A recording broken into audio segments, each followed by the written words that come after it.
I mean, it would amount to you coming up here yesterday. If there was no Memphis around us, there was no general store, there was no options, and nobody was told we were going to be out here very long. You just followed Jesus out here because He was the Son of God and looked around and realized we are all of a sudden out on a hillside, it's nighttime, and we don't have time to get home. And somebody comes up with a can of Pringles and says, well, we got a can of Pringles. And the disciples said that that's not going to cut it. And Jesus said, give them to me. Can I ask you, how in the world are we going to reach a collegiate generation in America for Christ with what we've got? Just one way, and that's if we bring it to Jesus. Once it gets in His hands, oh my. When the Pringles got into the hands of Jesus, He took them.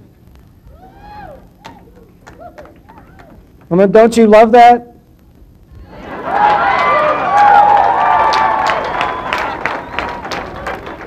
And so here's the deal. You say, well, that's a nice theological thought.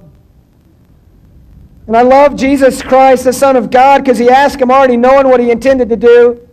Just like He already knows in this moment what He intends to do. He's not looking for any input from anybody, really. He said, give me the Pringles. And whatever you've got today, no matter how big or small, if you bring it to Jesus, He is not going to look back at you and say, that it? He already knows what you've got. He's just waiting for you just to get it in His hands. When those Pringles got in the hands of Jesus, wow. There's enough of us here. Man, there's so many Pringles on this field in the hands of God being blessed and broken that millions of people can hear about Jesus. Millions of people around this world can know the Savior.